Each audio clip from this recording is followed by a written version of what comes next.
Hello everyone, today we are going to learn Chapter 2 Reshaping India's Political Map, Part 2 from your Social Science textbook. In this video, I'll be covering each and every line from the chapter so you don't miss anything important. Make sure to keep your notebook and pen ready and take notes while watching. This will help you remember the concepts better. You can pause or rewind any time to write things down. So, let's begin. So, in the previous part, we understood how a new era began in India, how the Delhi Sultanate was established, and who the first rulers were. Now, let's continue our journey from here and see what happened next.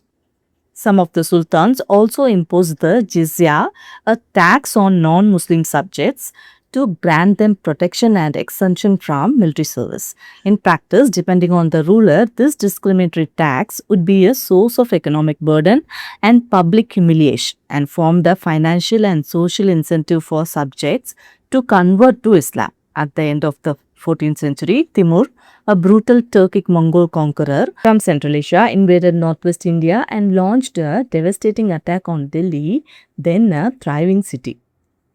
So now some of the Delhi sultans introduced a tax called jizya.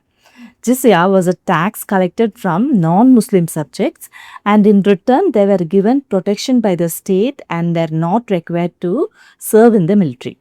But in reality, things were not always so simple. Depending on which sultan was ruling, this tax sometimes became a heavy financial burden for non-Muslims. It was also often collected in a way that made people feel insulted or humiliated. Because of this, some people found it economically and socially easier to convert to Islam, as they would no longer have to pay this tax. So remember this point, jizya was a tax on non-Muslims.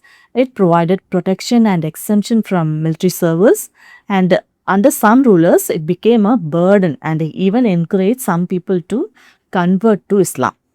And towards the end of the 14th century, a powerful conqueror named Timur came from Central Asia. He was a Turkic Mongol ruler who was known for his brutal military campaigns.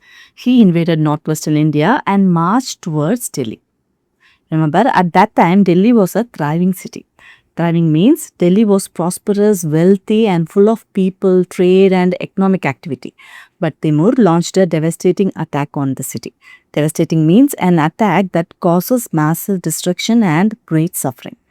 This invasion caused severe damage to Delhi and became one of the most destructive events in the history of the Delhi Sultanate.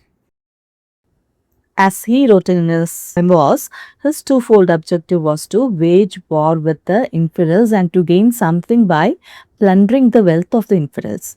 Large numbers were killed or enslaved and the city was left in ruins. Timur soon withdrew from India with huge plunder, leaving chaos behind. In the aftermath, the Lodis emerged and established the last dynasty of the Delhi Sultanate. By then, however, its territory had shrunk considerably in the face of increasing resistance from other states and kingdoms from within India. See figure 2.3. Infidel, literally someone who does not share the faith of a given religion. For medieval Christianity, infidels were Muslims or pagans. For medieval Islam, infidels were Christians or, in the context of India, Hindus, Buddhists and or Jains. So, you may have come across the word infidel in historical sources. This word literally means a person who does not follow the same religion. For example, during the medieval period, Christians often used this word for Muslims or pagans. Similarly, in medieval Islamic writings, it was used for Christians, and in the Indian context, for Hindus, Buddhists and Jains. So, remember, this was a historical term used in those times. It reflects how different religious communities viewed people who followed a different faith. Pagan. During the medieval period, Christians often used the word pagan for people who did not follow Christianity, especially those who followed traditional religions. So now let's see what Timur himself wrote about this invasion. In his memoirs, Timur clearly mentioned two main objectives for invading India. The first objective was to fight against the people whom he called infidels. As we just learned, this was a historical term used for people who followed a different religion. The second objective was to plunder wealth. In simple words, he wanted to loot India's riches and take them back with him. Because of this invasion, large numbers of people were killed, while many others were captured and taken away as slaves. The city of Delhi, which had once been a prosperous and thriving city, was left in ruins after the attack. However, Timur did not stay in India for long. After collecting enormous wealth, he returned to Central Asia, leaving behind destruction and chaos. And after this invasion, the Lodi Dynasty came to power and became the last dynasty of the Delhi Sultanate. But by this time, the Delhi Sultanate was no longer as powerful as it had once been. Its territory had become much smaller because many Indian kingdoms and regional states had started resisting its rule and had taken control of different areas. So, the Delhi Sultanate was gradually losing its strength, even though it still continued under the Lodis. Resistance to the Delhi Sultanate. Throughout its rule, the Delhi Sultanate faced resistance from many quarters. While many kingdoms fell into its net, it failed to subdue the Eastern Ganga kingdom, see figure 2.3, of Kalinga, which included present-day Odisha and parts of Bengal and Andhra Pradesh. One of its rulers in the mid-13th century, Narasimhadeva I, also spelled Narasimhadeva I, was noted for the military strength and cultural brilliance he brought to the kingdom. Apart from repelling multiple inroads of the Sultanate, he defeated the Delhi Sultanate's governor of Bengal. Partly to commemorate these victories, he built the famed Surya temple at Konark, present-day Odisha.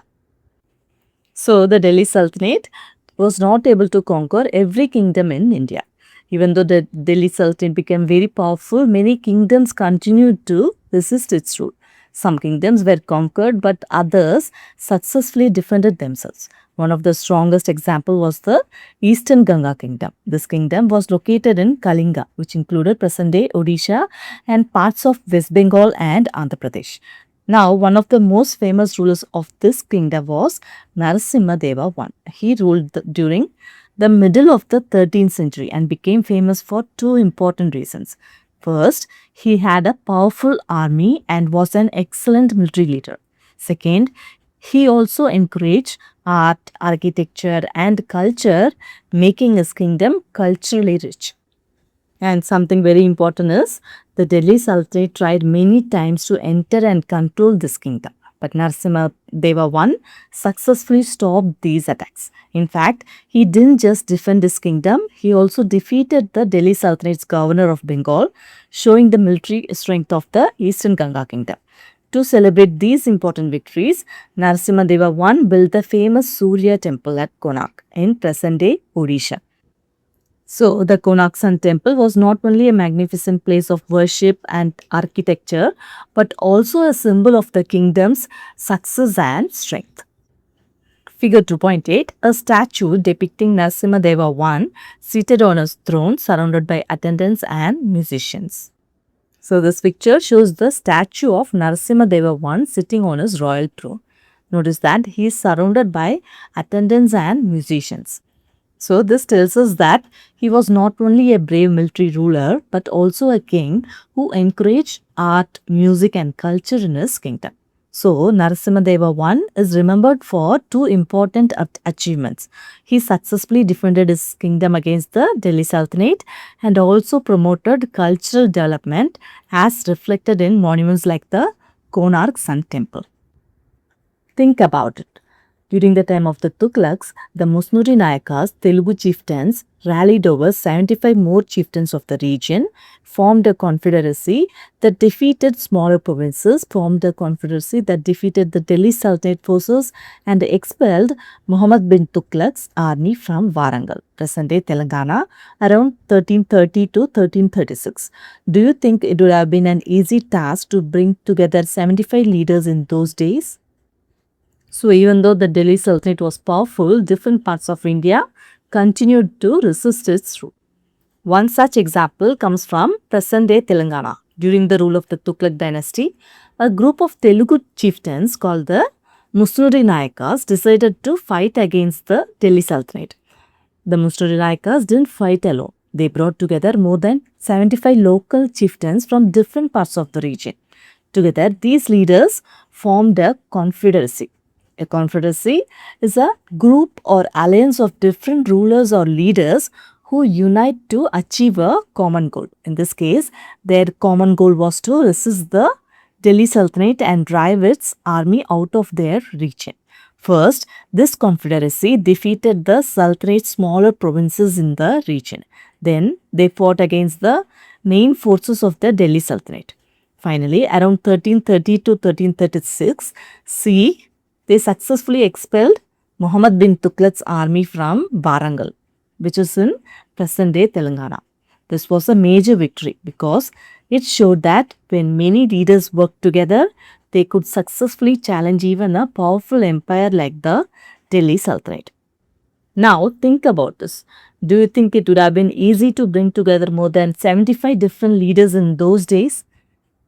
Probably not. There were no mobile phones, no internet, no emails, and no fast transportation.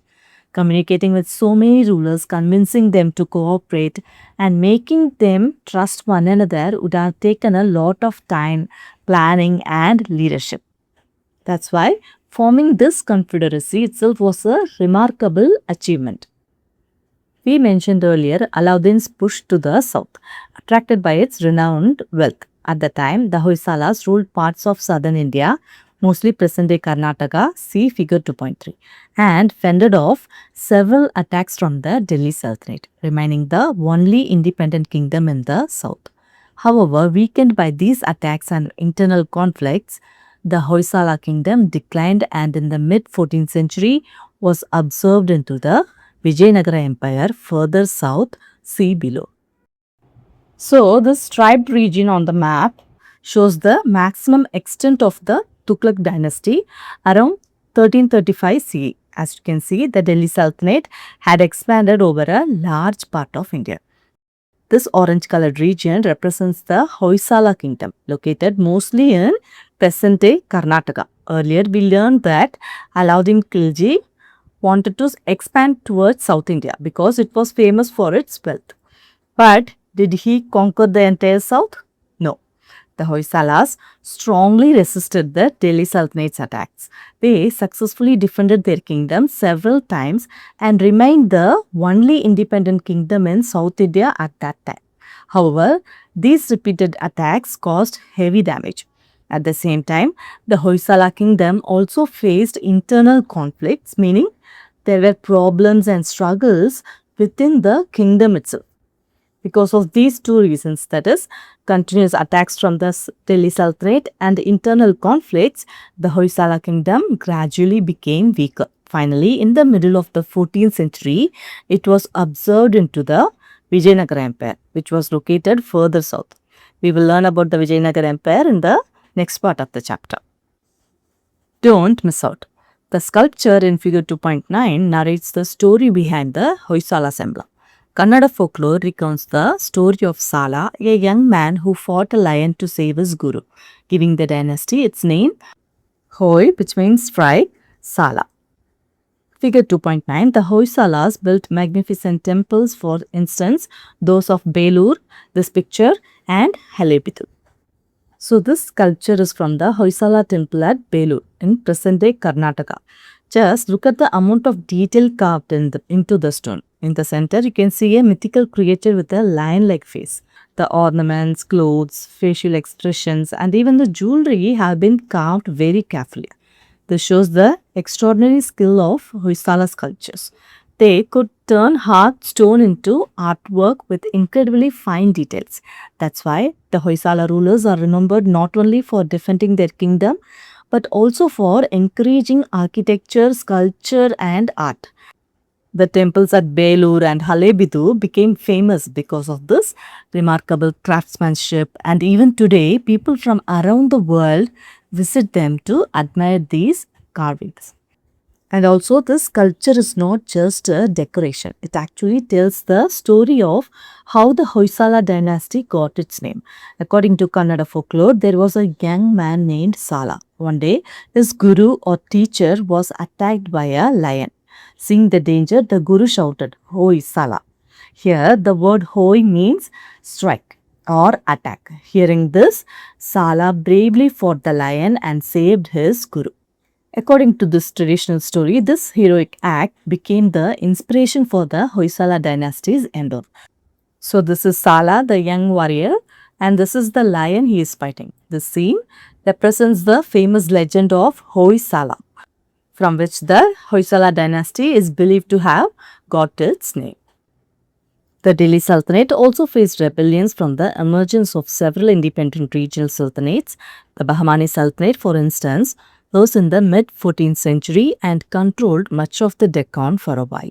Powerful sultanates also emerged in Gujarat, Bengal and other regions, leading to a complex interplay of alliances and frequent wars. Parts of Rajasthan also remained beyond the reach of the Delhi Sultanate. In the 15th century, it faced stiff resistance from Rana Kumbha, the ruler of the Mewar kingdom, who also successfully repelled invasions from these later sultanates. Rana, a title often used for Rajput kings. So, Rana was a royal title often used by Rajput kings. Just as rulers in different regions had different titles like Raja, Maharaja or Sultan, many Rajput rulers used the title Rana before their names. So, whenever you read names like Rana Sanga, Rana Kumbha, remember that Rana is not the person's name, it's the title of a Rajput king. So, by this time, the Delhi Sultanate had started losing its power.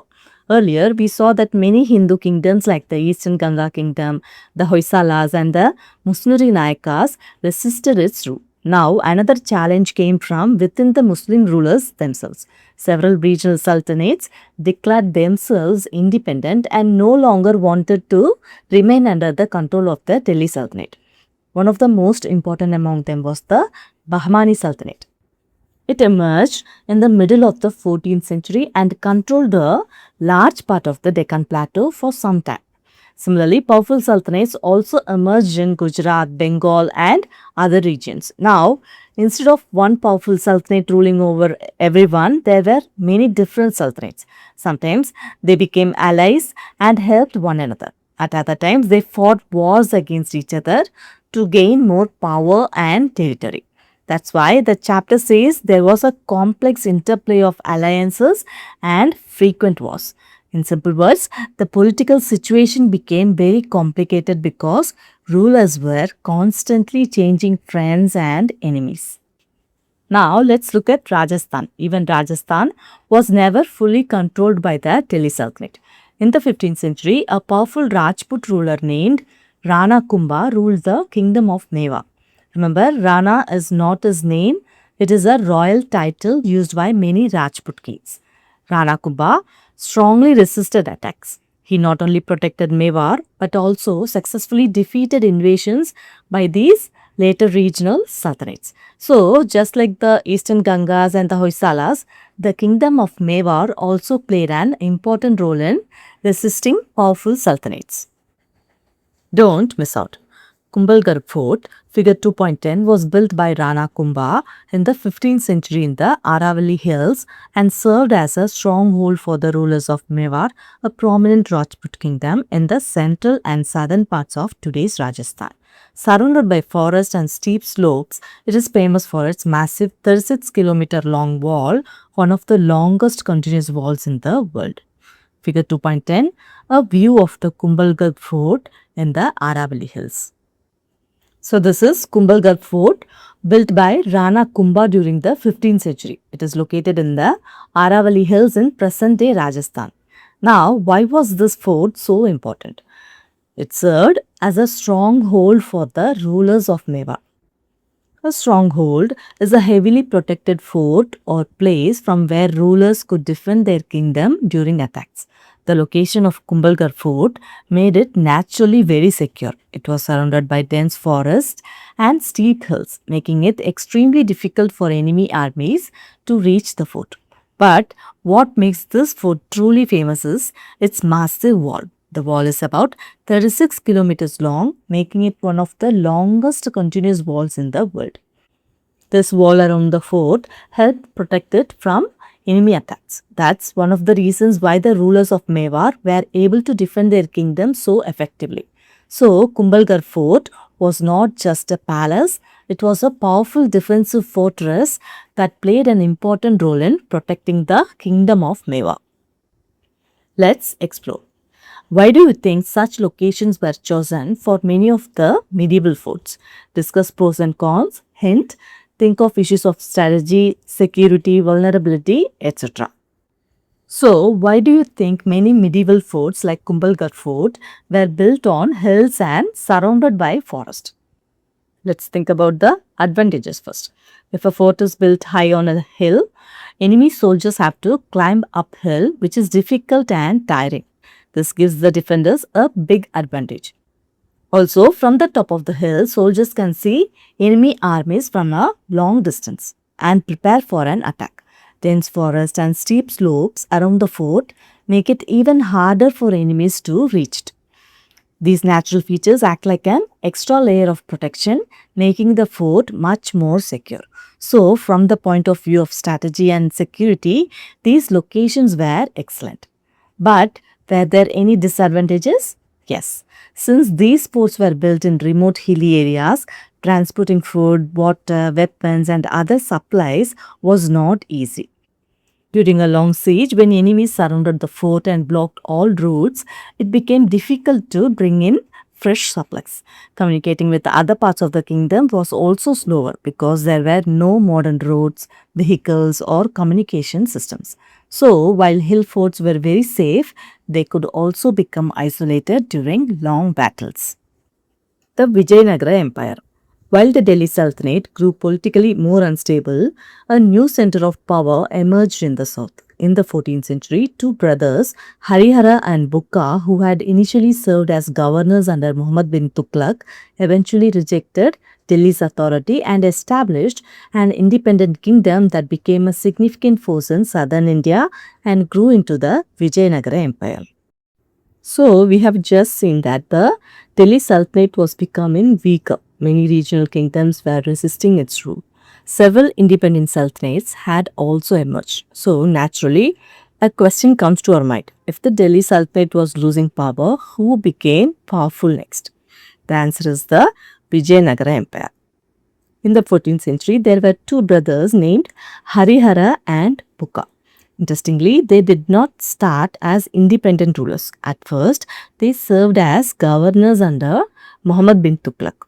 A governor is a person appointed by a ruler to administer and manage a particular region on the ruler's behalf. So, initially, Harihara and Bukka were working for the Delhi Sultanate. But as the Delhi Sultanate became politically unstable and weaker, the two brothers decided to reject Delhi's authority. In simple words, they stopped accepting the Delhi Sultanate as their ruler and declared themselves independent.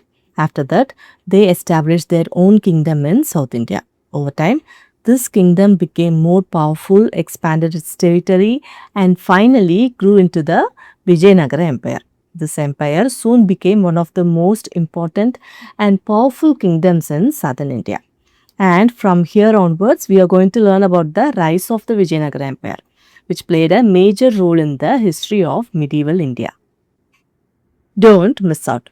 According to popular folklore, Harihara and Bukka witnessed a remarkable sight at Hampi in present-day Karnataka, a hare turning around and chasing a pack of hounds, symbolizing unexpected strength and courage. When they recounted this incident to their guru Vidyaranya, he interpreted it as a symbol of resilience and bravery and advised them to establish their capital at that very spot. So, there is an interesting story associated with the founding of the Vijayanagara Empire. According to popular folklore, Harihara and Bukka once visited Hampi in present-day Karnataka. Now, they saw something very unusual. Normally, hounds, which are hunting dogs, chase a hare. But here, they saw the exact opposite. The hare turned around and started chasing the pack of hounds. Just imagine how surprising that would have been. Seeing this unusual event, the two brothers later told their guru Vidyaranya about it. Now, Vidyaranya did not see it as an ordinary incident. He believed it was a symbol. He interpreted the fearless hair as a sign of strength, courage, and resilience. In other words, he believed that even someone who appears weak can become strong and fearless when the time comes. So Vidyaranya advised Harihara and Bukka, this is a special place. Build your capital here. Following his advice, they established their capital at Hampi, which later became the magnificent capital of the Vijayanagara Empire. Figure 2.11, a section of the ruins of Vijayanagara city, present-day Hampi. The large building is the Virupaksha temple. So, the tall building you see on the left is the Virupaksha temple. Even after hundreds of years, this temple is still standing, showing the excellent engineering and architecture of the Vijayanagara Empire. And around the temple, you can see the stone pillars, open halls, and the remains of many other buildings. Today, they are ruins, but many centuries ago, this was a busy and prosperous capital city. Imagine this place during the time of the Vijayanagara Empire. The streets would have been filled with people, traders, soldiers, artisans, and pilgrims. The temples would have been full of worshippers, and the markets would have been crowded with merchants from different regions. The huge rocky hills in the background are another interesting feature. These natural rock formations helped protect the city and made Hampi a good location for the capital. To the north of the Vijayanagara Empire, see figure 2.12, the Bahmani Sultanate was a major rival. It eventually fragmented into 5 independent states called the Deccan Sultanates: Bijapur, Golconda, Berar, Ahmednagar, and Bidar, each ruled by former governors or tarafdars who declared autonomy. The Vijayanagara rulers battled with the first two as well as with the Gajapati rulers of Odisha in the east. So, just like the Delhi Sultanate had rivals, the Vijayanagara Empire also had powerful neighboring kingdoms. Let's understand them one by one. If you look to the north of the Vijayanagara Empire on the map, you will find the Bahmani Sultanate. This was the biggest rival of the Vijayanagara Empire. For many years, these two powerful kingdoms competed for land, power, and control. But later, something important happened. The Bahmani Sultanate broke up into 5 smaller independent states. These are known as the Deccan Sultanates. They are Bijapur, Golconda, Berar, Ahmednagar, and Bidar. The governors who were appointed to rule different regions of the Bahmani Sultanate gradually became more powerful. These governors were called tarafdars. Finally, they declared themselves independent rulers and each established his own sultanate. So, one large Bahmani Sultanate was replaced by 5 separate sultanates. But Vijayanagara rulers mainly fought against Bijapur and Golconda. And towards the east, they also fought against the Gajapati rulers of Odisha. So, throughout its history, the Vijayanagara Empire had to defend itself against powerful neighbors on different sides. Think about it. Have you noticed the term Pati in titles like Gajapati? Pati means lord or master and was commonly used by many ruling dynasties of this period to signify power and stature. The Vijayanagara kings were called Narapati, the Bahmani Sultanate rulers Ashwapati, and the Maratha rulers Chhatrapati, each title reflecting different aspects of kingship and power. Can you guess what these 3 terms might mean? So, you might have noticed that many rulers have titles ending with the word Pati. For example, Gajapati, Narapati, Ashwapati, Chhatrapati. Now, what does Pati mean? Pati means lord, master, or ruler. Different dynasties added different words before Pati to highlight their strength and authority. The word Gaja means elephant. The Gajapati means lord or master of elephants. In ancient and medieval India, elephants were a symbol of military power and royal prestige. Narapati, the word Nara means people or men. So, Narapati means lord or ruler of the people. The Vijayanagara kings used this title. Ashwapati, the word Ashwa means horse. So, Ashwapati means lord or master of horses. Since horses were very important in warfare, this title symbolized military strength, especially a powerful cavalry. The rulers of the Bahmani Sultanate used this title. Chhatrapati. The word Chhatra means royal umbrella, which was a symbol of sovereignty and kingship. So Chhatrapati means the ruler under the royal umbrella or simply supreme king. This title became famous because of the Maratha rulers, especially Chhatrapati Shivaji Maharaj. All these titles end with Pati, meaning lord or ruler. Only the first word changes, highlighting a different symbol of power. Now let's understand this map carefully because it brings together everything we have just learned. First, look at the large brown colored region. This is the Vijayanagara Empire. Its capital was Vijayanagara, which is present-day Hampi. As you can see, the empire covered a large part of South India. Now, look just to the north of the Vijayanagara Empire. These are the Deccan Sultanates. Remember, these states were once part of the Bahmani Sultanate. Later, the Bahmani Sultanate broke up into 5 independent sultanates: Bijapur, Golconda, Bidar, Ahmednagar and Berar. These sultanates became important neighbors and often rivals of the Vijayanagara Empire. Now, towards the east, the green striped region represents the Gajapati kingdom, located mainly in present-day Odisha. The Vijayanagara rulers also fought several battles with the Gajapati rulers.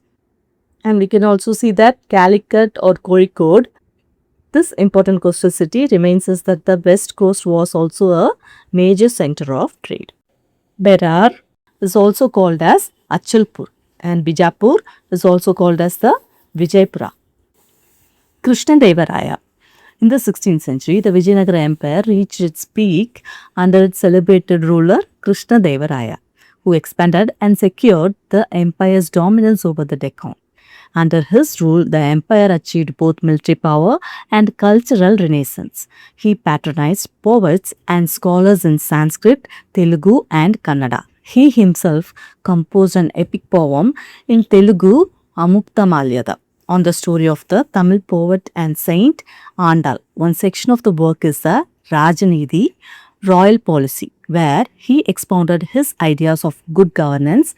Krishnadevaraya provided grants to many temples including Tirupati in Andhra Pradesh and the Vitthala temple in his own capital Vijayanagara, which displayed many grand temples, palaces and other buildings.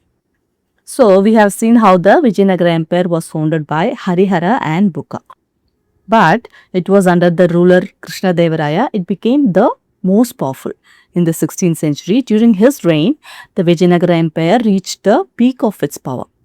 It means the highest point of success, strength and prosperity. Krishnadevaraya expanded the empire and made it the most dominant power in the Deccan region. But he was not only a great military ruler, he also believed that a great kingdom should encourage education, literature, art and culture. That's why his reign saw a cultural renaissance. It means a period in which art, literature, learning and culture flourish and develop rapidly. Krishnadevaraya gave support or patronage to many poets and scholars. They wrote in different languages including Sanskrit, Telugu, Kannada and Krishnadevaraya himself was also a great poet. He wrote a famous Telugu epic poem called Amukta. This poem tells the story of the Tamil poet and saint Andal, but the poem isn't only about devotion. One section is called Rajanidhi, which means royal policy. In this section, Krishnadevaraya explained how a king should govern his kingdom wisely and fairly. This shows that he was not only interested in winning battles, but also in good governance. He also donated grants to many temples. Grants are gifts of money, land or other resources given by a ruler to support important institutions or activities. Among the temples, he supported Tirupati temple in present-day Andhra Pradesh, Vitthala temple in his capital, Vijayanagara. Under his rule, the capital city became famous for its magnificent temples, grand palaces and impressive buildings reflecting the prosperity of the Vijayanagara Empire. Figure 2.13, the Mahamandapa or Great Hall of the Vitthala temple. Note the grandeur and intricacy of the architecture. In particular, the finely sculpted monolithic pillars, when struck, their smaller columns give off different musical notes, hence their name musical pillars. The word monolithic may sound difficult, but it's very easy to understand. Mono means one or single and lithic means stone. So monolithic simply means made from one single stone. The pillars in the Vitthala temple were not built by joining different stones together. Instead, each pillar was carved out of one huge block of stone. So this is the Mahamandapa or the Great Hall of the Vitthala temple at Vijayanagara in present-day Hampi. And these are not ordinary pillars. Each pillar has been beautifully carved with sculptures and decorative designs. Imagine the amount of skill and patience the sculptors needed to create such detailed carvings on hard stone. These pillars are called musical pillars because when the smaller stone columns attached to the main pillars are gently struck, they produce different musical notes. It shows how advanced the architects and craftsmen of the Vijayanagara Empire were. This temple is a wonderful example of how the empire encouraged art, architecture, engineering and craftsmanship. Remember, we just learned that Krishnadevaraya gave grants to the Vitthala temple. So, this magnificent temple also reflects the prosperity and cultural achievements of his reign. Don't miss out. Foreign travelers visited Vijayanagara for trade. Portuguese travelers in particular were very well treated as they came to sell horses and the king did not want them to go and sell those precious horses to enemy kingdoms. So, the greatness of the Vijayanagara Empire was not known only within India.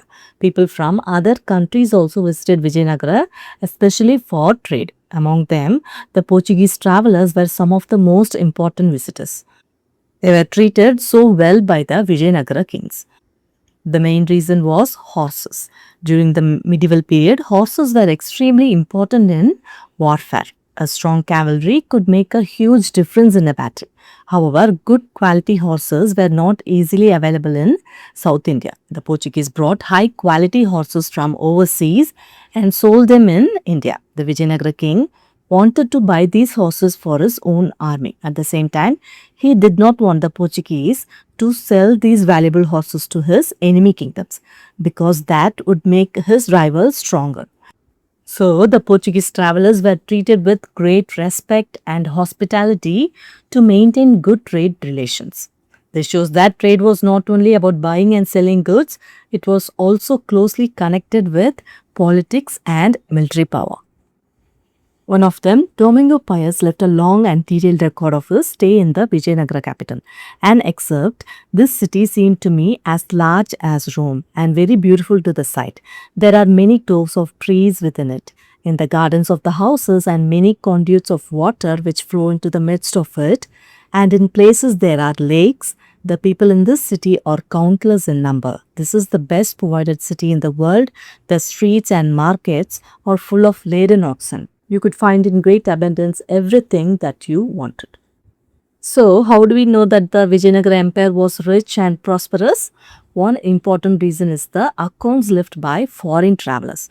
One such traveler was Domingo Paes, a Portuguese traveler who visited the capital of the Vijayanagara Empire. He wrote a detailed description of what he saw there. Let's understand his observation in simple words. First, he says that the city was as large as Rome, one of the most famous cities in Europe at that time. This tells us that Vijayanagara was a very large and impressive city. Next, he mentions that there are many groves of trees, meaning groups of trees, and beautiful gardens around the houses. He also noticed water channels flowing through the city and lakes in different places. This shows that the city had good water management and was well planned. Then he says that the people were countless in number. Of course, he didn't actually count them. He simply meant that the city was extremely crowded and full of people. He even described Vijayanagara as the best provided city in the world. Best provided means the city had everything people needed: markets, food, water, and many other facilities. Finally, he writes that the streets and markets were full of oxen carrying goods and almost everything people wanted was available in abundance. This tells us that trade and business were very active and the city was wealthy and prosperous. Let's explore. In figure 2.14, what elements do you observe? What do they tell you about life then? Hint, observe the weapons, the animals, their activities. Figure 2.14, a panel from the Vitthala temple. So here every carving tells us something about life during the Vijayanagara period. This is like a history book carved in stone. So you can see here animals like lions or other wild animals, including elephants. Here you can see horse riders. Horses were very important in the Vijayanagara army, especially for the cavalry. You can also notice soldiers carrying weapons, showing that the kingdom maintained a strong military. You can also see camels in the carvings. Camels were important for transportation and carrying goods, especially in dry regions. Their presence suggests that the Vijayanagara Empire had connections with long-distance trade and different parts of India. There are also figures that appear to be dancing or performing, suggesting that music, dance and cultural performances were an important part of society. Some figures seem to be hunting or fighting, reminding us that warfare and hunting were common activities during that period. So this panel is much more than decoration. It's like a visual record of the Vijayanagara Empire, showing its army, animals, cultural life and daily activities. After winning many wars against his neighbors, Krishnadevaraya died of illness in 1529. In 1565, the Deccan Sultanates formed a coalition and defeated the Vijayanagara forces led by Ramaraya, Krishnadevaraya's son-in-law, at the Battle of Talikota. The city was sacked over several months. Houses, shops, buildings, palaces and most of its temples were destroyed, and much of its civilian population massacred. It was left in ruins. After this, the empire got fragmented into smaller regions ruled by Nayakas, who were former military governors. The empire came to an end in the mid-17th century. So, we have seen how the Vijayanagara Empire reached its greatest height under Krishnadevaraya. But what happened after his reign? After winning many battles and making the empire very powerful, Krishnadevaraya died of an illness in 1529. After his death, the empire gradually became weaker. Then, in 1565, a very important event took place. Remember the Deccan Sultanates we learned about earlier? Instead of fighting separately, they joined together and formed a coalition. A coalition is an alliance in which different kingdoms or groups unite to achieve a common goal. Their common goal was to defeat the Vijayanagara Empire. The Vijayanagara army was led by Ramaraya, who was Krishnadevaraya's son-in-law. The two sides fought a famous battle called the Battle of Talikota. Unfortunately, the Vijayanagara forces were defeated. After the victory, the Deccan Sultanates captured the capital city of Vijayanagara. For several months, the city was looted and destroyed. Many houses, shops, palaces, public buildings, and most of the temples were damaged or destroyed. And many civilians lost their lives. And by the end of the attack, the once magnificent city had been reduced to ruins. Even though the empire did not disappear immediately, it never regained its former strength. Its territories gradually broke into smaller regions. These smaller regions were ruled by Nayakas, who had earlier served as military governors under the Vijayanagara Empire. Finally, by the middle of the 17th century, the Vijayanagara Empire came to an end.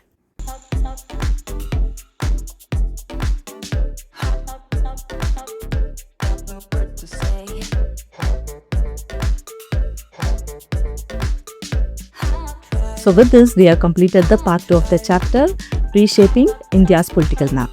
I hope you found it easy to understand. If you want to see more videos like this, don't forget to like, share and subscribe to our channel. Thanks for watching. We will see you again in our next video. Bye-bye.